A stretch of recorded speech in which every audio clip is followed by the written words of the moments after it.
मुझे राहुल मेरा पैसा चाहिए, मैं किसी हाल में भी नहीं मानूंगा, मुझे पैसा चाहिए ही चाहिए। आज मेरा पैसा निकालो, नहीं तो ये मोटरसाइकिल यहीं छोड़ दो। अरे पूरे 6 साल हो गए तुम्हें पैसे लिए हुए। जो ये मोटरसाइकिल तुम चला रहे हो इसी को खरीदने के लिए तुमने मुझसे पैसे लिए थे। आज तो मैं पैसे नहीं लूंगा, यही मोटरसाइकिल ही रखूंगा।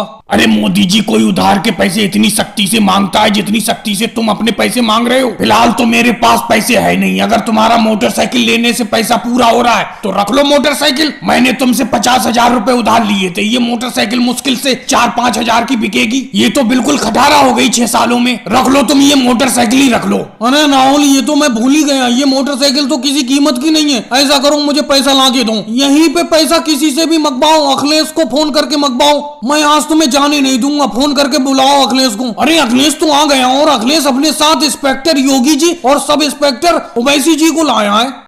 लाऊंगा नहीं मोदी जी, अपने साथ लाऊंगा नहीं मैं पुलिस को। मैं अपने साथ इंस्पेक्टर योगी जी और सब इंस्पेक्टर ओवैसी जी को लाया हूँ, समझे? कोई इतनी सख्ती से पैसे मांगता है, इसीलिए मैं लाया हूँ इनको अपने साथ। अरे भाई मोदी जी, इतनी सख्ती से पैसे मांगते हो किसी से? इंसानियत नाम की भी चीज होती है कोई? क्या तुम्हारे ऊपर किसी का पैसा नहीं आ रहा है? तुमने दे दिया किसी का पैसा? तुम्हारे भी ऊपर किसी ना किसी का पैसा आता होगा। अरे योगी जी, आप इतने सिफारसी बन रहे हैं राहुल के, आप आए हमदर्द बन के, तो मेरा पैसा मुझे दिलवा दो, समझे? मजाक की बात है, पूरे 50,000 रुपए मेरे ऊपर किसी का उधार नहीं है। अरे योगी सर जी, मुझे याद आ गया, शायद आप भूल गए। 1 साल पहले अमित शाह जी आए थे अपने पास, वो ये शिकायत लेके आए थे कि मोदी जी उनका पैसा नहीं दे रहे हैं, समझे? याद आया आपको? अरे हाँ, मुझे याद आ गया मुझे। अरे मोदी जी, अभी तो आप बहुत सफाई दिखा रहे थे कि मेरे ऊपर किसी का उधार नहीं रहता है। पिछले साल तो अमित शाह जी आपके खिलाफ एक शिकायत लेके आए थे कि आप उनका पैसा नहीं दे रहे हो। अरे मैं कहाँ से देता पैसा, ये बताओ कहाँ से देता? अमित शाह जी का पैसा ही तो उठा के मैंने राहुल को दे दिया था 6 साल पहले। अमित शाह जी ने मुझे 50,000 रुपए रखने के लिए दिए थे, वो ही उठा के मैंने इसे दे दिए। इसने कहा परसों वापस कर दूंगा, आज हो रहा है इसका परसों।